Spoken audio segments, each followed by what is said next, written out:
Bueno, entonces hoy doy dos clases teóricas, pero son las dos cortas, así que... Y después no hay práctica. Lo que sí, por ahí vienen algunos de la práctica para que los conozcan, además de Manu, a quien ya vieron. Bueno, sigo entonces con las primitivas recursivas.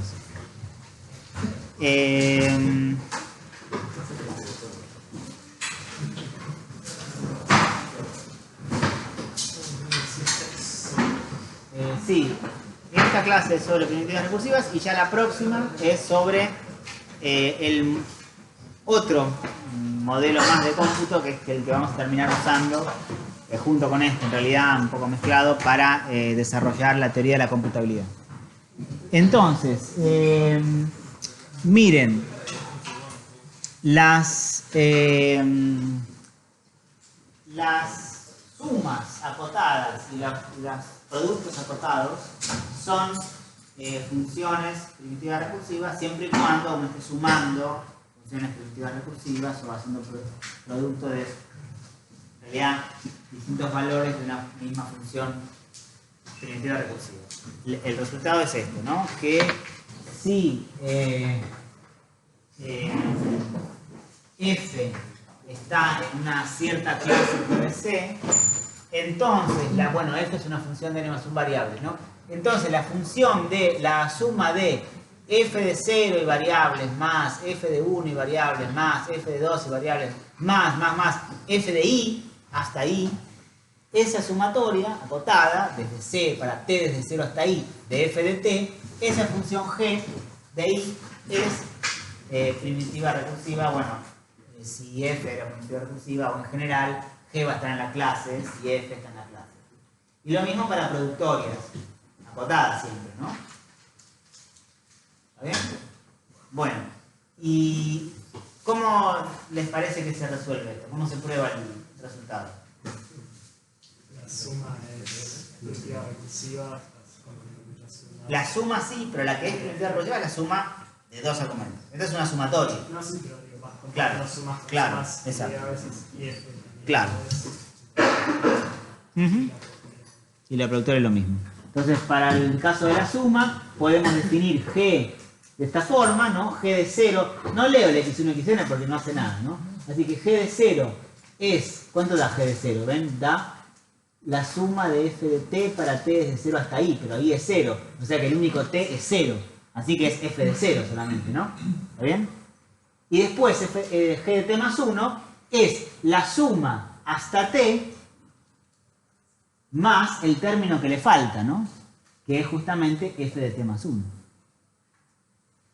¿Se entiende esto? ¿No?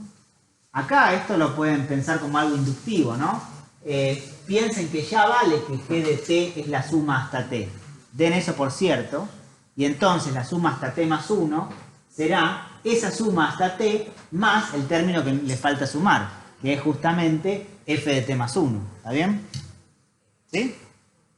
Es la manera que tienen de programar la suma, la sumatoria en Haskell, por ejemplo, ¿no? Es esa idea.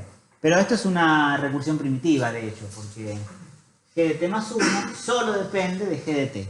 Ahora, esto sí no está escrito en la forma más rígida de la recursión primitiva, pero como ya estamos cancheros en este tema, nos alcanza con verlo así y creernos que se puede llevar a la forma, al esquema exacto de funciones y aridades y todo eso, ¿sí? Sí, porque solamente g de t más 1 solo depende de g de t. Bueno, por supuesto también depende de f, pero f era una función que ya estaba en la clase, ¿no? Y también depende de la suma, y también depende de, bueno, no sé, bueno, nada más. ¿Sí? ¿Se entiende esto? Y con la productoria es lo mismo. Lo que pasa, la única diferencia es que en lugar de poner una suma, acá tienen que poner un producto.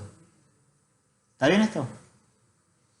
Bueno, y esta se las cuento porque la vamos a usar. Y también vamos a usar esto que es lo mismo, pero desde 1 en lugar de desde 0. Es decir, la sumatoria desde t igual 1 hasta i y la productoria desde t igual 1 hasta i. Y acá sí pueden aparecer rangos vacíos, por ejemplo, si y es 0, ¿qué quiere decir la suma desde t igual 1 hasta 0? quiere decir que no sumo nada, y eso lo defino como 0. Y en un rango vacío acá, no hago producto de nada, y eso lo defino como 1. ¿Está bien? Y bueno, y entonces la idea es la misma, ¿no? G de 0 es 0 porque es una suma vacía, y después G de t más 1 es la suma hasta t más el término que falta, igual que antes. Y con la productoria es lo mismo, la única diferencia es que acá ponen un producto y acá ponen un 1. ¿Está bien? Porque una productoria vacía la definí como 1. ¿Está bien? ¿Se entiende esto? ¿Hay alguna pregunta? ¿Qué fin tiene eso? No, porque lo pueden necesitar usar a veces una y a veces otra, y por eso les quiero mostrar que las dos son siempre primitivas recursivas, siempre y cuando, claro, f sea primitiva recursiva, ¿no? Como siempre, el resultado más general es que si tengo una clase PRC y tengo una función f dentro de la clase, entonces g y h están en la clase. Si instancian la clase en el conjunto de todas las funciones primitivas recursivas, obtienen un resultado, y si lo instancian en otras clases PRC, obtienen otros resultados. Esto vale en general para cualquier clase PRC. ¿Sí? Aunque a esta altura ya sé, podrían pensar que la clase de funciones primitivas recursivas es la misma que la clase de funciones, por ejemplo, totales Turing computables, y que entonces da lo mismo. Bueno, eso ya lo vamos a responder. Pero entiendan esto, ¿no? Cómo se programa, entre comillas, cómo se declaran funciones en el lenguaje de las primitivas recursivas. Acá todo lo que uso todo el tiempo o son funciones de la clase o son funciones primitivas recursivas. Por ejemplo, la suma es primitiva recursiva. Esta es la función constante 0. ¿Saben? ¿Sí? Que es una inicial. La función constante 0 es una inicial. ¿Está? Bueno. Y ahora cuantificadores acotados. Eso también se los cuento porque lo necesito para más adelante. Si tenemos un predicado de n más 1 variables, vamos a definir este otro predicado para todo t menor o igual que i, tal que vale p de t, y que va a ser definido como verdadero cuando p de 0 es verdadero, y además p de 1 es verdadero, y además p de 2 es verdadero, y además p de y es verdadero. Es decir, el predicado para todo t menor o igual que i vale p de t es verdadero cuando vale p de t para todo t desde 0 hasta i. Y voy a definir el predicado existe un t menor o igual que i tal que vale p de t cuando p de t es verdadero o p de 1 es verdadero, o p de 2 es verdadero, o p de i es verdadero. Alguno es verdadero. Entonces el predicado existe t menor o igual que i tal que vale p de t es verdadero cuando existe un t entre 0 e i tal que p de t es verdadero. ¿Sí? ¿Se entiende esto? Y lo mismo uno podría definir en lugar de desde 0 hasta i, como en estos dos casos, desde 0 hasta i menos 1. Y eso lo noto con un menor estricto que i en lugar de con un menor o igual que i. Y como se imaginarán, lo que vamos a probar ahora es que, bueno, si P está en una clase PRC, entonces estos predicados para todo acotado y existe acotado de P están en la clase. ¿Sí? Sí. ¿Existe acotado significa que P siempre es menor a I? Claro, que existe un T entre 0 e Y tal que vale P de T. Sí. Lo demostrás, o sea, sabes que si vale para I por recursión también vale para otros menores. Ah, ¿cómo se hace? No. Podría ser que vale para I y no para I menos 1, ¿eh? P es algún predicado, no sé, cualquier predicado. El predicado existe T menor o igual que I, que vale P de T, es un predicado, es otro predicado, que es verdadero cuando para algún valor de t entre 0 e y vale p de t. ¿Sí? Bueno, entonces, acá el resultado que se imaginan que venía, si tengo un predicado P perteneciente a una cierta clase PRC, entonces estos dos predicados también están en la clase. Así que esto se puede leer, por ejemplo, como si P es primitivo recursivo, entonces este predicado y este predicado son primitivos recursivos. ¿Y cómo probamos esto? Bueno, hay muchas maneras. No sé, ¿cómo se les ocurre alguna forma? Escribiéndolo como primitivos recursivos. Sí, pero ¿cómo hacemos? Sí, reescribiendo con primitivos recursivos está bien. Para todos sería una productoria. Claro, el para todo podría ser una productoria. Si existe una sumatoria mayor o igual a 1. Claro, claro. Muy bien. Esa sería una posibilidad. ¿Sí? Que creo que es la que vamos a poner acá ahora. Sí. Entonces, miren, para todo t menor o igual que i vale p de t, es cierto cuando en realidad este igual a 1 no hace falta. Es lo mismo que esto. El valor de verdad de esto, que va a ser 1 o 0, verdadero o falso respectivamente, es el mismo valor de verdad que este, que es un 1 o un 0. ¿Sí? Léanlo por ahora sin este igual a 1. Entonces, la productoria de los P de t para t desde 0 hasta y es 1, si y solo si todos los P de t para t de 0 hasta y son 1. Y eso vale cuando todos los P de t entre 0 y i son 1. Así que para allá está bien. Y para allá también, porque si son todos unos, si todos los P de t son unos, t en rango, y entonces esta suma, este producto da 1, ¿no? Entonces, ¿ven? Este sí solo sí. Y bueno, entonces el predicado para todo t menor o igual que i tal que vale p de t está en la clase, porque estoy usando, para definirlo, una productoria acotada, que ya sé que está en la clase, porque lo probamos recién. Ahora, lo que yo escribí acá es además con un igual a 1, que no daña, no está mal, no hace falta, es cierto, que es simplemente comparar este resultado con 1. La función que compara un resultado con 1, la función que devuelve verdadero cuando x es igual a 1 y falso en caso contrario, esa función también uno puede ver es primitiva recursiva. Con lo cual sería una composición más de primitivas recursivas. ¿Sí? Cualquiera de las dos formas está bien. También hubiera estado bien que hayan hecho una recursión primitiva, ¿no? Caso base, caso recursivo, y que hagan y logren expresar el cuantificador universal acotado. Hay un montón de maneras de hacerlo, ¿no? Solo busco las más rápidas usando lo que ya sabemos. ¿Entienden esto? Bueno, ¿y el existe cómo será? El existe acotado, siempre acotado, ¿no? El existe t menor o igual que i, tal que vale t de t. Como había dicho su compañero, una suma. Y claro, y comparar la suma con mayor a 0, ¿no? Y de vuelta, comparar con mayor a 0 es una función primitiva recursiva. La función que devuelve verdadero, 1. Cuando x es mayor que 0 y falso, 0. En caso contrario, esa es primitiva recursiva, uno puede verlo. ¿Sí? Y sí, esa es la idea, ¿no? Decir mayor a 0 en este contexto es lo mismo que decir distinto de 0, ¿no?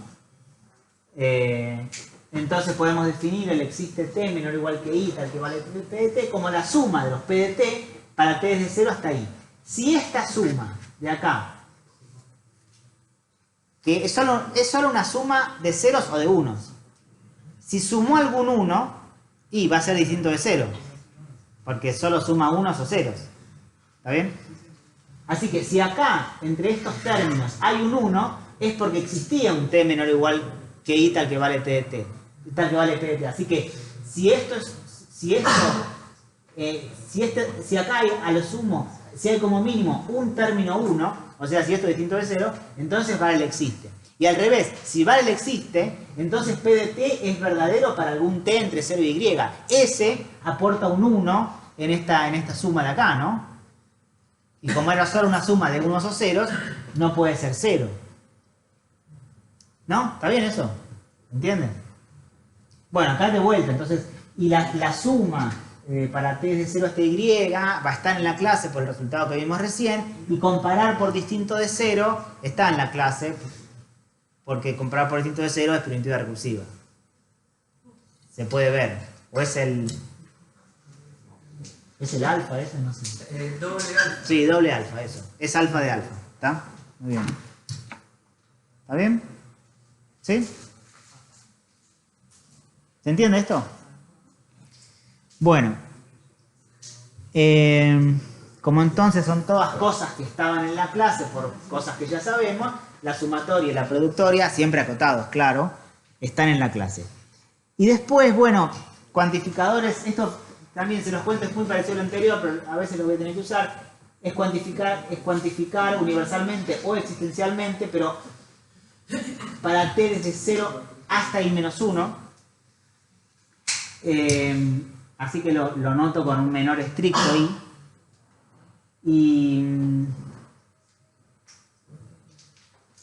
Y bueno, también está en la clase, ¿no? Siempre el mismo truco, hay que rebuscárselas para escribirlo con cosas que ya sepamos están en la clase PRC. Por ejemplo, con funciones primitivas recursivas.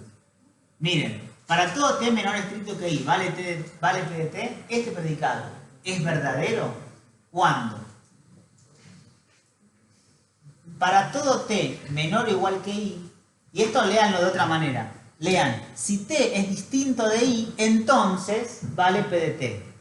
No dice eso, pero es equivalente. Dice, si t es distinto de i, entonces vale p de t. Es lo mismo, ¿eh? Pero de la otra manera me lo creen más que ahora, ¿no? Es, si todo p de t vale para t desde 0 hasta i-1, si p de t vale para todo t desde 0 hasta i, pero el caso i no lo miro. El caso i lo esfuerzo a que sea siempre verdadero. Por eso, para todo t menor o igual que i, si t es distinto de i, entonces vale p de t. El caso t igual a i va a ser trivialmente verdadero porque el antecedente va a ser falso. Ese ni lo miro. Entonces, miro en un rango más grande, pero el último en realidad no lo miro. Eso. Está bien, es lo mismo, ¿no? Está bien que P implica Q es lo mismo que no P o Q. Utilizando esa regla lógica, ¿no?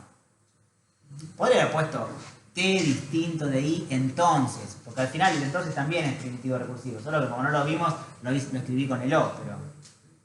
¿sí? Y el otro, existe un t menor que i, tal que vale p de t, vale cuando existe en un rango más grande, en un rango de 0 hasta i, pero no es el último.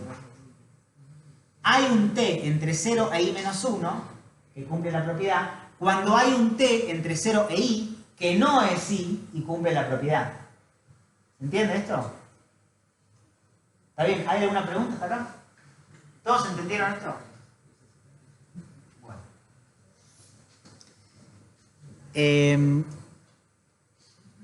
Así que, sumatorias, productorias, cuantificadores universales, existenciales. Acotados todos. Todas esas cosas están en clases PRC siempre y cuando lo de adentro, las funciones sobre las que multiplican o suman o hacen para todo o hacen existe, estaban en la clase.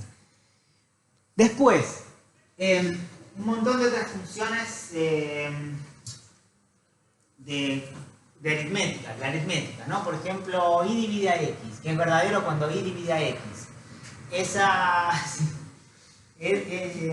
función es primitiva recursiva, porque se puede escribir como existe un t menor o igual que i, tal que i por t es x.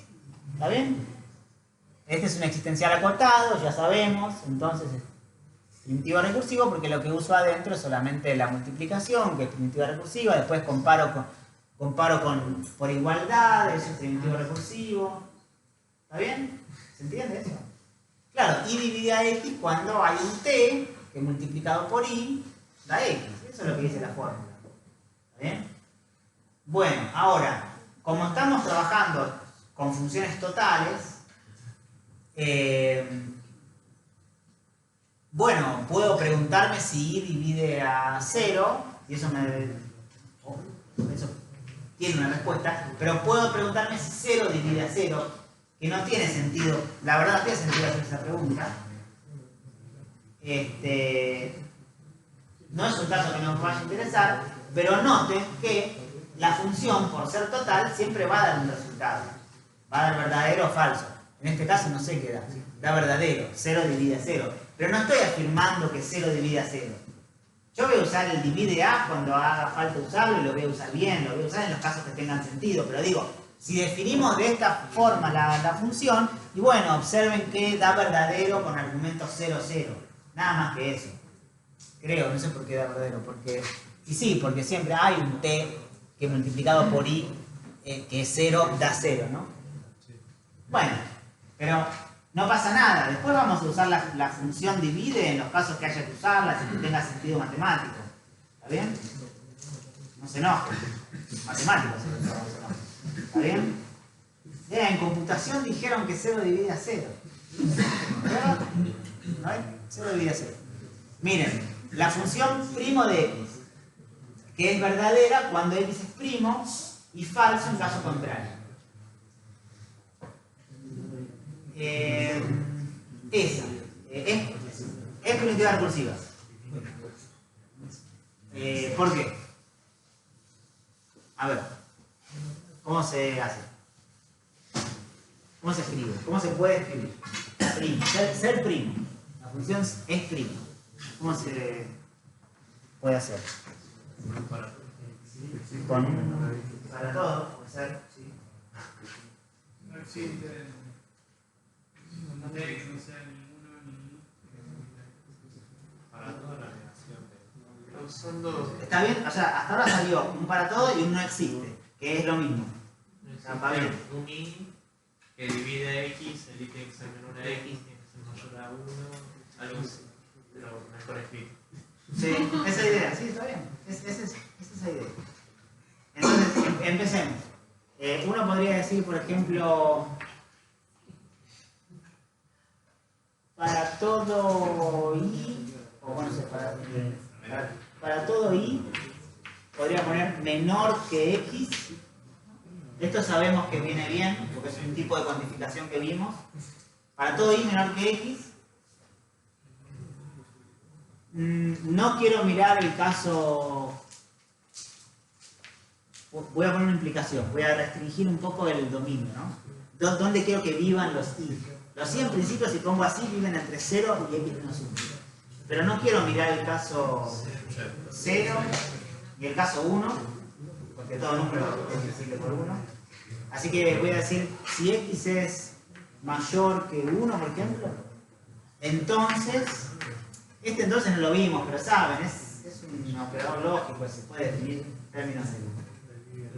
Sí, del o y del no, ¿está bien? Entonces, ¿qué habría que decir acá? Alfa. No, bueno, sí, puedo usar el no también. Y no divide, digamos, por ejemplo, no y divide a x, ¿está bien? Algo así podría ser. A ver, estoy mirando posibles divisores de x. Los miro, en principio, desde 0 hasta x menos 1. Está bien nombrar el x, porque el x siempre va a ser un divisor del x y no me sirve. Y después, también mayores o iguales que 2, ¿no? Empiezo con el divisor 2. No empiezo con el divisor 0 o 1. Empiezo con el 2. ¿Está bien eso? Y bueno, entonces si ninguno lo divide, el número es primo. Usted dice que 0 es primo. Está. Entonces, hay algunos ajustes que hay que hacer ahora, porque efectivamente, como dice su compañero, esta fórmula, así como está, dice que 0 es primo. 0 no es primo. Claro, sí, una función partidaria con operaciones lógicas con lo que ya tenemos. ¿No? Está bien, primero, está bien que da verdadero, ¿no? Si esto es 0, acá es un rango vacío, ¿no? Y en un cuantificador universal vacío da verdadero. Ese es un problema que vamos a ver cómo arreglar. Hay otro problema, que es que cuando x es 1, ¿qué pasa? Pasa lo mismo, ¿no? Claro, porque si x es 1, el único i que mira es el i0, y el i igual a 0.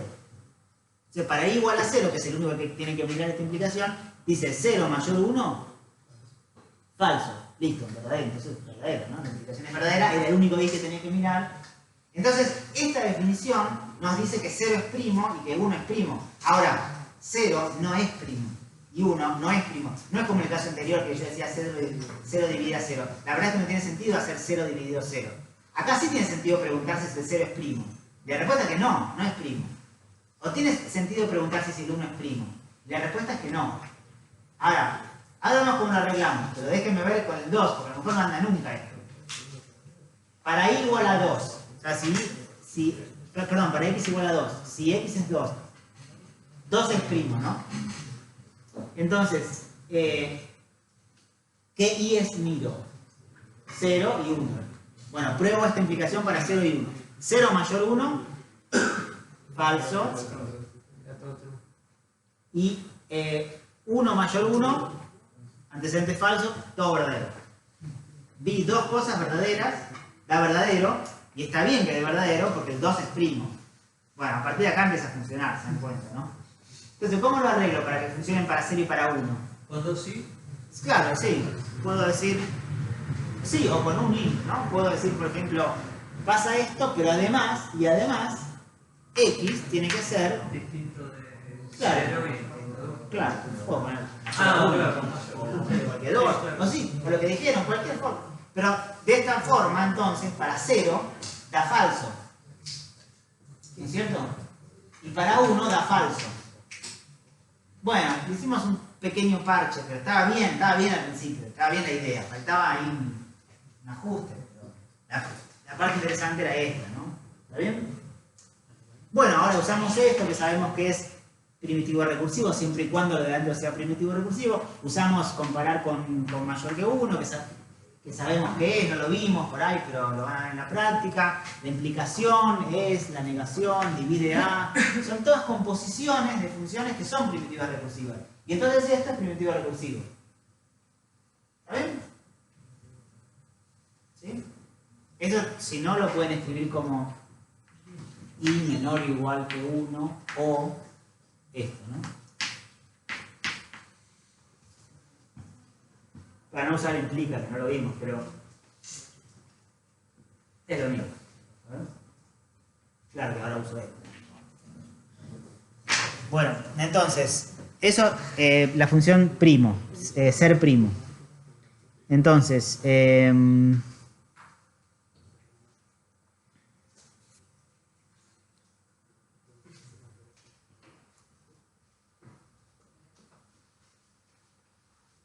está un poco lenta.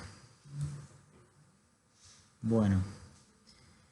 Miren, ahora viene una más interesante. Esta es más interesante. Ven que es una transparencia que no tiene título.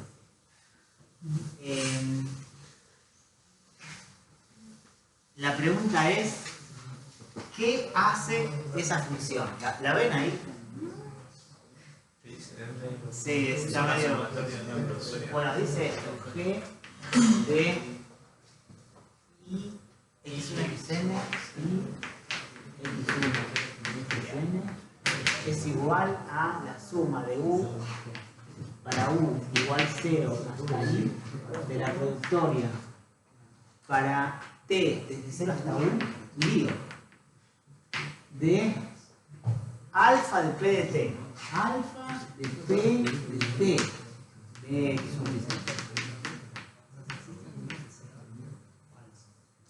¿Está? Si no lo ven, miren acá. Un lío. Es un alfa de p adentro de una productoria, adentro de una sumatoria. ¿Está? Bueno, no es fácil saber qué hace, pero vamos a ir despacito entonces. ¿Puedes traducirlo con cuantificadores? Puede ser, sí, a lo mejor. Sí, puede ser que eso sirva. Pero creo que va a ser más difícil explicar todo esto. Al final van a ver, hace algo importante, interesante, muy importante. Nada de eso. Miren, ahí tenemos un predicado P, ¿tá? Y no sabemos cuál es, pero imaginen que para algún t entre 0 e y, P de t es verdadero. Podría no pasar, ¿eh? Pero imaginen que hay algún P de t entre 0 e y, esto, ¿no? Entre 0 e y existe un t tal que P de t, bueno, como P de t, pero P de t de 1A es 1, verdadero. Podría no pasar, pero por un momento supongan que hay un tal t. Si hay un tal t, también tiene que haber un mínimo tal t.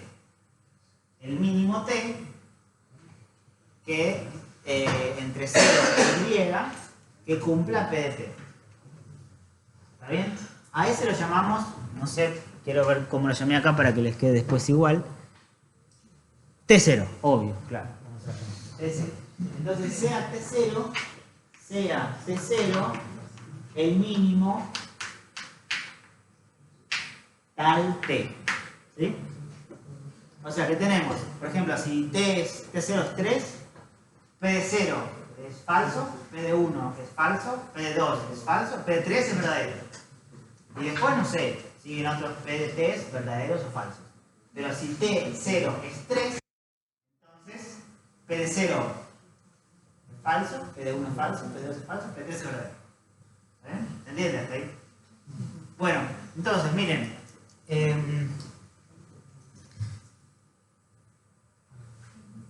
P de t es falso para todo t menor que t0, porque justamente t0 es el mínimo tal t. ¿Está bien? Lo que acabo de decir con t0 igual a 3. Bueno. Y P de t0 es verdadero, porque era el mínimo tal t, el que hacía el primero, que hacía el más chico que hacía P verdadero. ¿Está bien? Entonces, miren, este producto, esta productoria, la productoria, la que está acá adentro, esta que está acá, va a dar 1 o va a dar 0, porque es una productoria de predicados.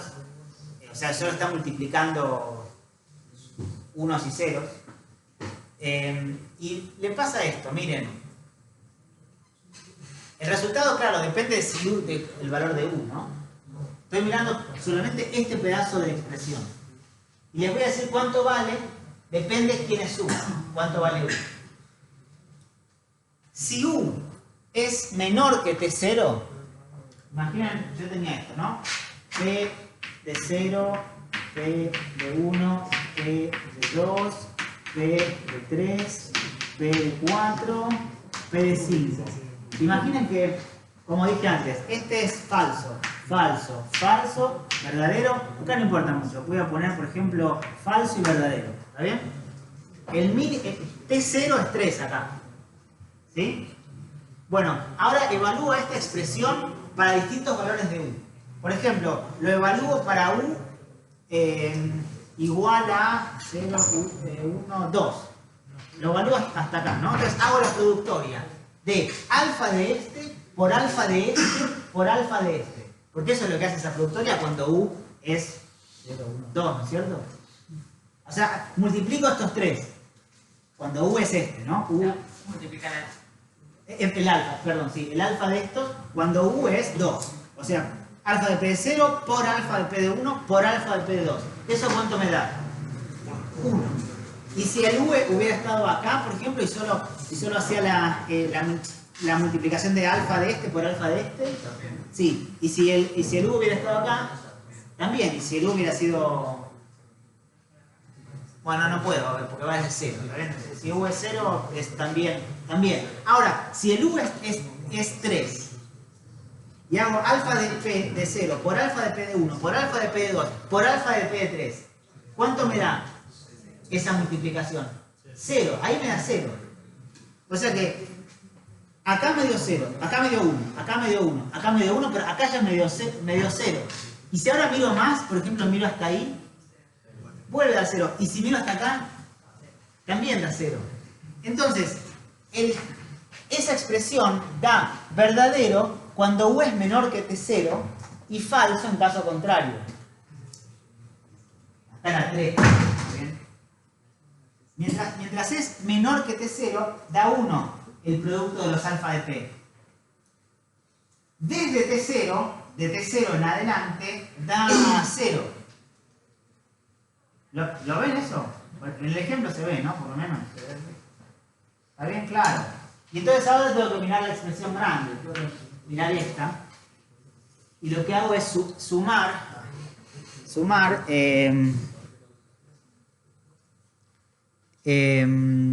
distintos valores de la productoria para distintos valores de U. ¿Ven? Porque ahora hay que sumar eso que estuvimos estudiando recién para U desde 0 hasta I. Entonces, tengo que hacer la suma de esa expresión que estudiamos recién para U igual 0, sumarla para U igual 1, sumarla para U igual 2, sumarla para U igual 3. ¿Se entiende? Hasta Y. Bueno, en este caso Y es 5. Bueno, ¿y eso qué me da? Justamente T0, claro. Porque suma muchos unos hasta llegar a T0, tantos como diga T0, y después empieza a sumar ceros. Eso no afecta al resultado. Entonces suma 1 más 1 más 1 más 1, no, ¿cómo es? Y el primero fuera 0 también da tercero. ¿Cómo poner? Si tercero fuera 0 también da tercero. No, ahora vemos, sí. Sí, va a 0, sí, seguro. Sí, igual ahora vemos. Estoy siempre en este caso, ¿eh? Estoy en este caso, estoy suponiendo que vale esto. Esto podría no pasar igual, ¿está bien? Estoy siempre pensando que estamos en ese caso. Miren. Sí, perdón. La expresión acá, la productoria hasta este da 0, da 1, hasta este da 1, hasta este da 1, hasta este da 0, hasta este da 0 y hasta este da 0. Entonces sumo 3 1 nada más. Porque sumo el 1. Cuando hago la productoria esta, no es esta, es alfa de esto, ¿se entiende? ¿No? Es lo que dice ahí. La productoria esta y la productoria esta. Ya cuando hago la productoria esta, me da 0. Y cuando sigo haciendo las productorias más grandes me sigue dando 0. Entonces sumo 1, 2, 3. Que es justamente T0.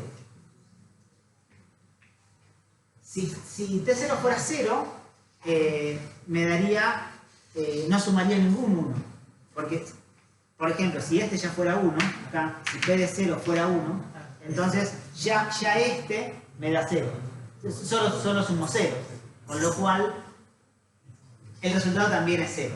Entonces, bajo esta hipótesis, que hay un T entre 0 e I que cumple P de T, la expresión grande, o sea, G, me devuelve el mínimo tal T.